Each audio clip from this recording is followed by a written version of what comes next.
The Chronicle's been around for more than a century, but it hasn't always looked the same, and that has consequences for its coverage of and relationship with marginalized communities.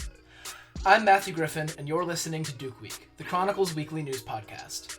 Today, we're going to hear from the president of Duke Regional Hospital about the impact of rising COVID-19 cases, then take a look back at the way the Chronicle's relationship with the campus community has changed over the years. But first, Enterprise Editor Chris Kuo is here to talk about a story that he and Senior Editor Preetha Ramachandran wrote last week about the chaotic, bewildering journey some students faced after testing positive for COVID. Tell me about some of the issues with communication from student health and the pandemic support unit that students who tested positive for COVID experienced. Yeah, it really was an issue of delays in communication, I would say. So some students said that they actually never received a call from student health or the pandemic support unit after testing positive for COVID. So they got their test result, but then basically just waited to get the call about being transferred to isolation and basically never really got the call and had to reach out on their own. So that was one issue. Other people, they got the call, but it was hours after their test result came back. So there's a delay in that regard. And even people who did call so that they were put on hold for long periods of time. Some said up to an hour and 15 minutes, I think one student said. So yeah, a lot of issues in terms of the responsiveness of both of these teams. And I think another issue is also, even when the student health and pandemic support unit contacted the students, sometimes they just said, we can't transfer you tonight. We have to move you the next morning or the next day because we simply don't have the capacity, the resources right now to transfer you to isolation. So some students actually had to spend the night in their dorm rooms after they had already tested positive and knew that they tested positive. How did students react, especially when they were left in their on-campus rooms overnight? Yeah, so many of the students that I talked to said they're confused and just kind of in general very disconcerted by the response that they had to stay in their rooms for obvious reasons. But I think they did their best to try to isolate and not interact with their roommates. One student actually said that he went to bed with a mask on and slept with his mask on the whole night. Other than that, I mean, things like having their roommates bring them food, not leaving the room at all to get dinner, things like that. Student health and the pandemic support unit did not initially respond to requests for comment, but since the story came out, you have heard from student health director John Vaughn about the issue. What did he tell you?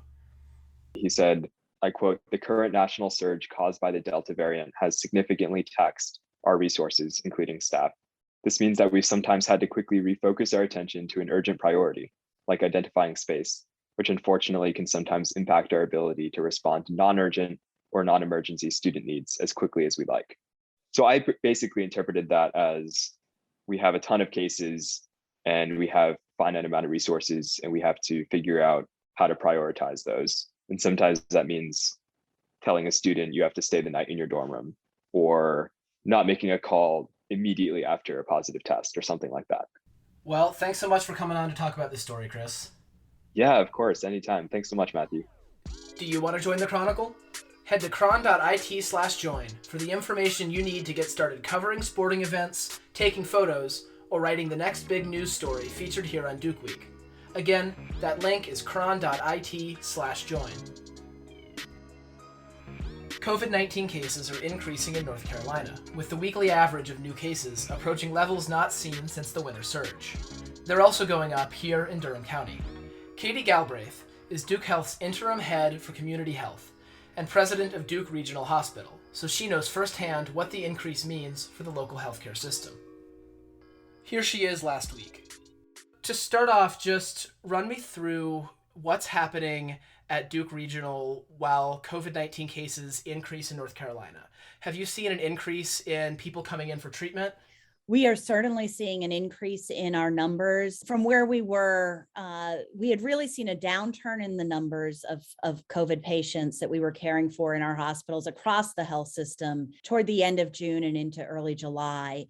And we've seen a marked increase in the last 4 weeks. We are currently today have about 120 COVID patients across all 3 hospitals.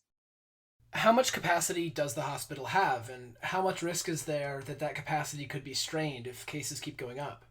Yeah, it's a great question, and it's a little bit complex in that Because Duke is such a referral center for the state and the region, Duke University Hospital often stays full. And the two community hospitals, Duke Raleigh Hospital and Duke Regional Hospital, also often are bumping up against capacity. And that is with patients who have a variety of needs. That's without COVID patients. We add that layer of additional complexity of patients who are coming to us seeking care for COVID, and it just adds another strain to the system, and a fairly substantial strain at this point. Has the hospital seen any impacts yet on care for other illnesses or injuries due to the COVID increase? And if not, is that something that is at risk of happening in the future? So certainly we are looking on a day-to-day basis at what we consider our elective surgeries. And I like to always give the caveat that elective surgeries are not truly elective. These are surgeries that could safely be delayed for a period of time, but these are still critical surgeries for patients. So this could be a heart surgery or a cancer surgery or an orthopedic procedure. And those that could safely be delayed, we're looking at those on a day-to-day basis and bumping that up against the capacity that we have to take care of patients in our hospital and making decisions. We have had to, across the system, postpone some of those cases. It's been very few. We're trying to minimize that because we know that those delays are at best a significant inconvenience for patients and at worst can delay care that they really do need. Yeah, and what are some steps that people can take to blunt this rise in cases that we're seeing right now and limit that strain as much as possible? Yeah, the most important thing, of course, is vaccination, and we need to get more people vaccinated. And then it's important to still remember the 3 Ws. So we can't, just because we're vaccinated, completely set aside those very basic 3 Ws of wearing our mask, washing our hands, and social distancing, waiting 6 feet apart. And those are really important right now because of the Delta variant and just how contagious it is. So it's important to remember those, but the very best tool that we have right now against this virus is vaccination. And we are encouraging everyone, if they have not been vaccinated, to get vaccinated. Do you have a message for Duke students who might come from around the country who are now part of this community and, are now grappling with an increase in cases on campus? I will give the same advice that I gave to my son, who's a freshman in college in Massachusetts, and that is be safe. And so all of the Duke students have been vaccinated. And so that is a really great step. But that doesn't mean right now, unfortunately, that you can let your guard down.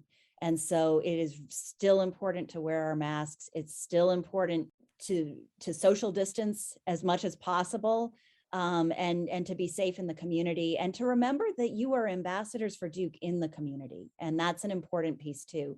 And so there's a real responsibility. It can be easy to think, oh, I'm young, I'm not going to get really sick from this, but you don't want to be responsible for giving this to someone else. And people are getting sick still. With our last guest, we're going to take a step back and look at the Chronicle's history. Bridging the Gap is a podcast about diversity at Duke that's the result of a collab between the Chronicle and the Bridge. In the latest episode, Chronicle managing editor Nadia Bey explores the history of representation on the Chronicle staff and how that's impacted coverage of marginalized groups. Thanks for coming on the show to talk about that episode, Nadia. Yeah, I'm glad to be here. So one of the things that really stood out to me about this episode, both as a listener and as a former editor-in-chief of the Chronicle, was this shift that you describe in how Chronicle staff and leaders saw their work and the roles they played in the community over the decades.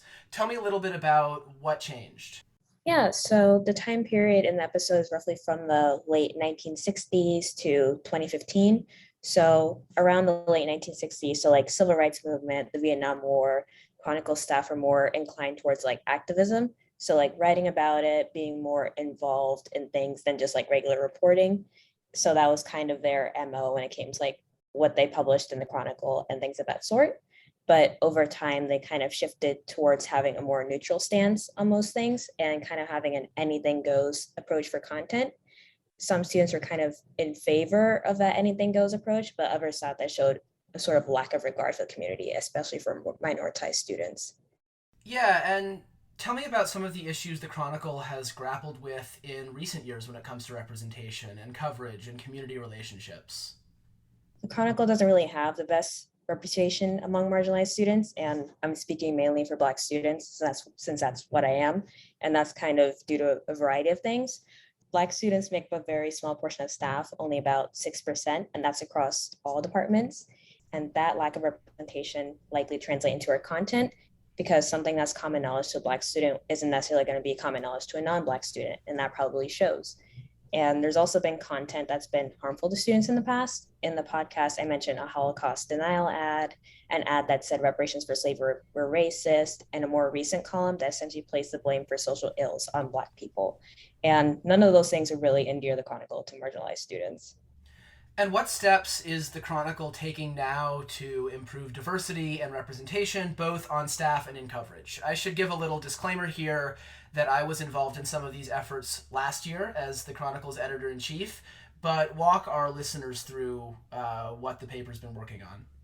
Yeah, so the Chronicle is currently developing a DEI leadership program where we'll train students, kind of show them the ropes of the Chronicle in hopes of creating a pipeline so they're able to pursue leadership positions in the future. We also have our DEI coordinators. That was a position we created last year, and now we have 2 coordinators this year, Ashwin and Mona, and they're working on ensuring that the Chronicle is representative of our undergraduate community. Want to hear the full episode? You can find Bridging the Gap on Spotify or Apple Podcasts, or on the podcasts page on the Chronicle's website. In other news, on Monday, Duke reported that there had been 126 positive COVID tests from August 30th to September 5th, less than half the total from the week before. Duke has seen more COVID-19 cases in recent weeks than the University of North Carolina at Chapel Hill, North Carolina State University, or North Carolina Central University, but it's the only school of the 4 to require regular surveillance testing for vaccinated students. And Duke's football team suffered a shocking loss to Charlotte in the season opener Friday night. That's all for this episode of Duke Week. If you like what we're doing, subscribe, tell your friends, and help us get out the word that the Chronicle has a weekly news podcast. Our music is Goji Berry Beat by Nana Kwabina. Thanks for listening. We'll talk again next week.